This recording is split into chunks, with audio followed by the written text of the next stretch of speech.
Hello everybody, welcome to Paul Vickery Fishing. I am in the middle of a campaign on the River Eden to try and find more barbel, but along the way I've been catching bream, tench, carp and chub. Let's try and catch some more. River Eden bream. Well, look at that, that is a proper tench. That was no bream. Got one straight away. I was just going to say, just getting it all set up. Oh, it's a big bream. I just moved swims after catching the same chub 3 times and looking over the video evidence. And I've chucked this out and the rod's gone before I've even got a chance to set up. I did fancy my chances in this swim in that I might get a bite quite quickly. But I'm still a fisherman rather than a YouTuber, so I cast in without having my camera set up. That's quite a big bream for in here actually. Yeah, big old bronze bream. I haven't caught any bream for a while. Let's have a look at this.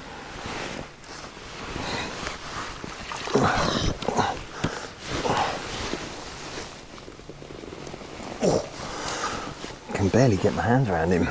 He's a fair old dollop.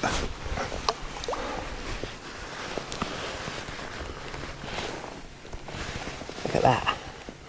He's a nice bream. Proper River Eden bream. There's a few fish in here. To be honest, this isn't really a carp swim.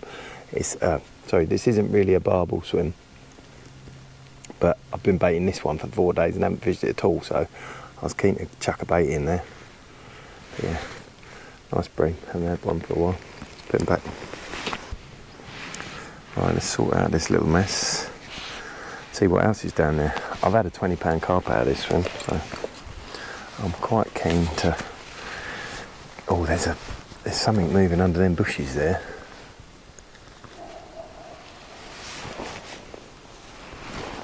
Oh, I'm not going to put it there. I did make an absolutely exceptional cast to catch that bream. It was right in that gap. Beginner's luck. But we'll keep having a go. That's good enough. It's worth persevering making a few casts because you're not slopping in a 2-ounce lead that's making a load of noise.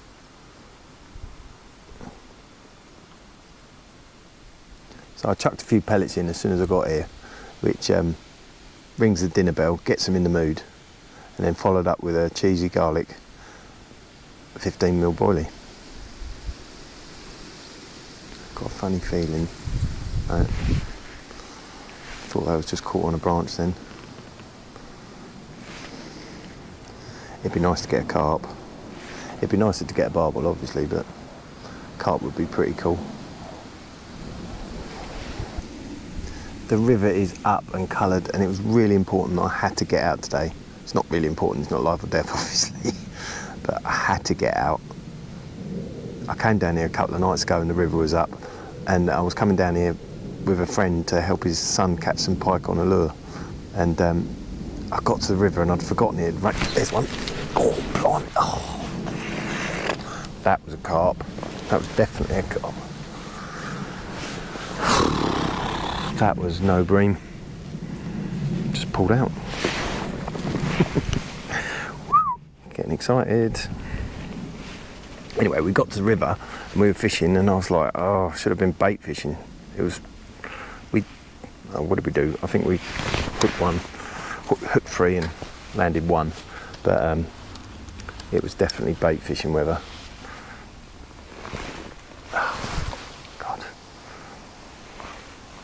Oh,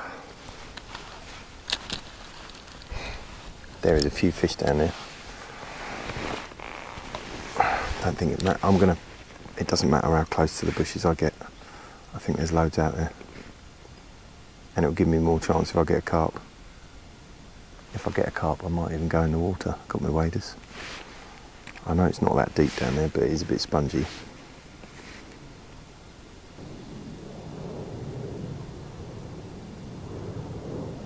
Probably one of my favourite swims on this stretch actually. I'd really like to pole fish this one day and just trot a float along that edge. I'd have to have some serious tackle, but I reckon the presentation will be lovely because the flow is perfect.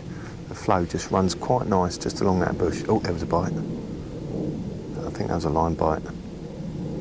Didn't stay round. Yeah, the flow goes just along the edge of that bush. And I know when I've been out there wading, it's all silty down here in front of me. And then it's just nice hard bottom where the flow pushes through. There's all, these reeds have all grown out where it's all silty and it's forcing the flow just to the far side. So you've got a lovely clean bottom. It's probably best part of 5 foot deep under that bush as well. Strangely enough, when I first fished this swim, I used to fish it from the other side. There was a peg right where that bush was and we used to catch them over here. That bush wasn't there then.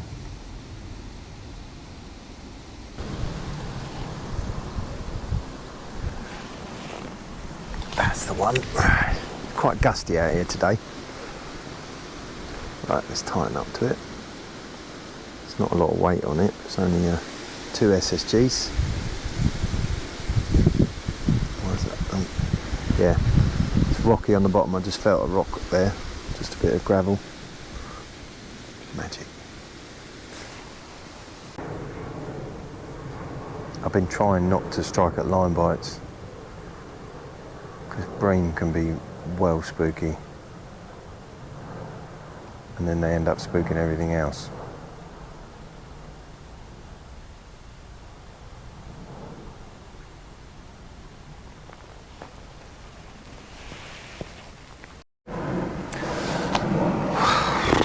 Well, I've just lost a big carp, which I thought I was recording, but it was on photo and I was just pissed off and bollocks. He done me in them reeds. I probably should have jumped in. I was getting all...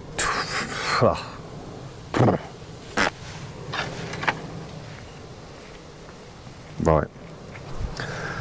So I had a 9-pound hook length on there and it snapped me. Should have gone straight through. And I should have jumped in.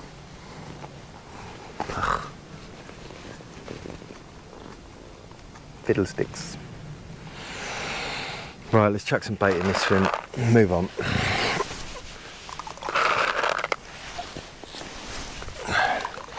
There's obviously a few fish in here. I'll come back after milking. Obviously you'll have to take my word for it because I didn't get it on film. No, like and subscribe, Paul Vickery's Fishing. Oh, is that what I've got to say? Yeah. What have I got to say? Like and subscribe. Right, like and subscribe to Paul Vickery's Fishing channel.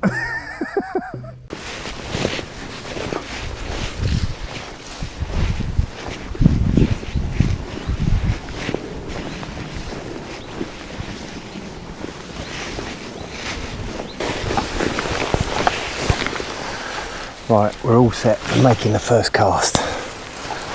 Quite excited. So I've got a double dumbbell of krill on the hook. Still, I've changed the hook link. I've got a 10-pound fluorocarbon hook link, which is quite a bit stronger than what I had before.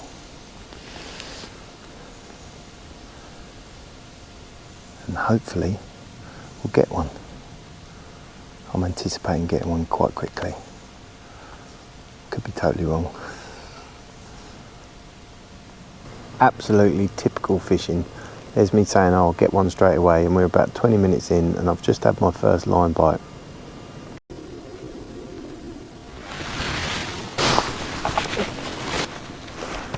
There's something. Oh, it's always a bream. It's always a bloody bream. I was hoping a double dumbbell would stop a bream coming and having a go, but I don't mind catching bream.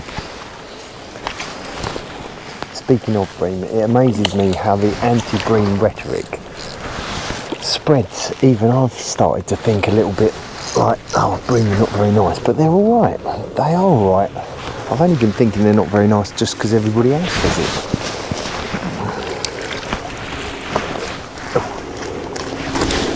Stay down.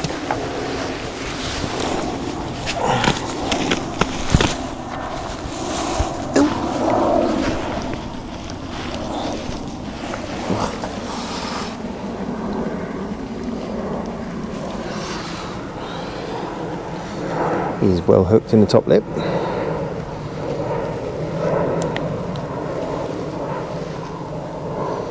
And to be fair, I don't think that would have stopped a 3 or 4 pound bream taking that. It's well capable of getting that in his gob. Look at that. Anyway, let's get this snotty thing back. This one is a particularly snotty one.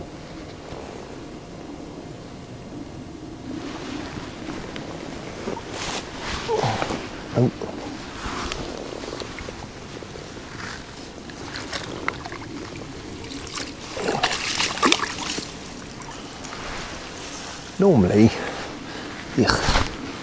Normally river bream aren't quite as snotty as lake bream, but that one was particularly snotty. Maybe I don't like them after all. Who knows? It's a fish. Look at that.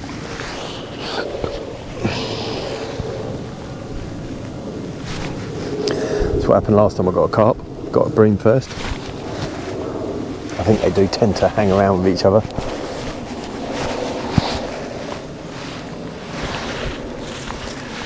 Right, let's have another cast.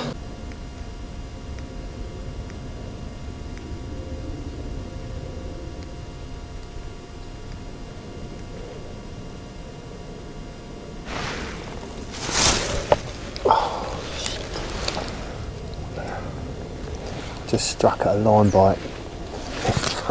There's a big old fish just gone off over there. I saw some bubbles up there earlier on, like 2 or 3 minutes before, and then that line bite. I had that the other night where I was just struck at 2 or 3 line bites.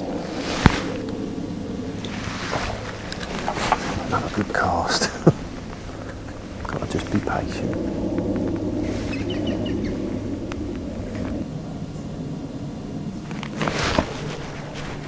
There's one. I don't think this is a bream. Might be, but it was a bit more of a goer. That's definitely not a bream. What is it?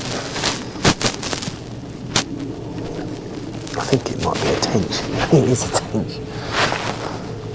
It's quite a big tench for down here. Yeah, hello mate. I forgot how good the fishing is for whatever reason. Quite, it's a good tench for down here. That is a good tench. He's a beaut. Well, look at that. That is a proper tench. Really nice fish. Really nice fish. Well pleased with that. Got to be easy 4 pound, I would have thought. Easy 4 pound. Or, I don't know, river fish don't always weigh as heavy because they have to work hard. But yeah, really pleased with that. Tell you the other thing, the hooks I've been using, they do not come out. They are stuck in. I'll leave a link in the description what hooks they are. I can't remember what they are at the moment. But yeah, what a beautiful river tench. Nice.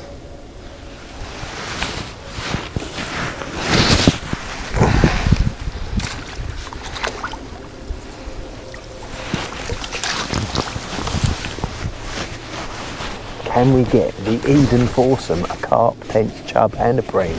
Can be done. Done it once or twice before. It's getting dark though. It really does amaze me when there's a bit of extra water on how it really gets these river fish going. There was a bloody great big fish just swirled down there and with the ripples coming up and there's just loads of fish, and I think the water level's down further up the reeds, there's different bugs, there's lots of fish been eating off the reeds today.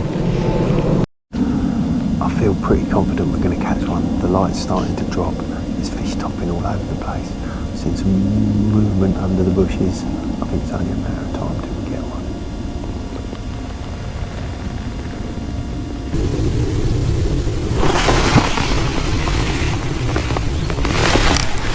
There's something. Oh, I think this is. Oh no, bream.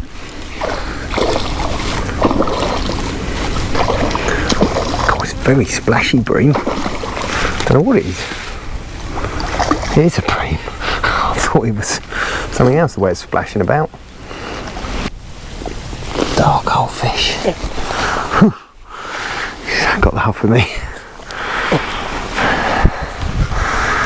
Yeah, really barnacle-y, knobbly old bream. Come on, open your mouth. I'm going to stick my finger in it. Nope. Yeah, real bumpy, lumpy, prehistoric bream. He was splashing about a bit. I thought he was a chub for a minute. Really bumpy. I don't think I've seen such a bumpy bream. Get back.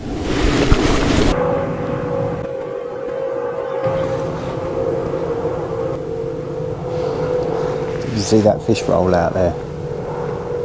I think that was a chub. It was very silvery. Might have just eaten the slug I threw in. There was a slug on my phone just a minute ago and I threw him in. I seem to remember this swim being full of slugs.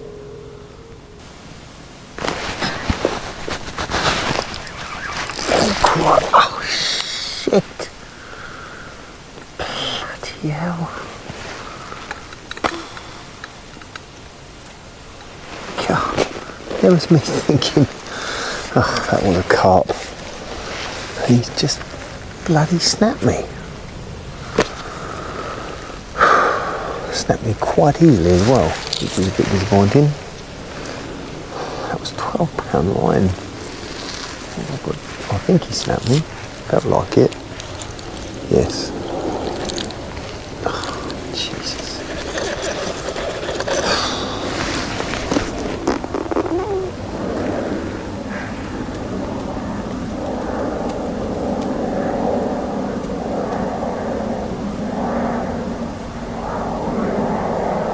I need to come back.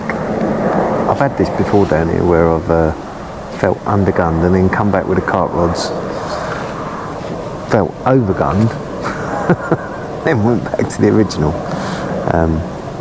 Yeah. Shit. Let's go home. Another day.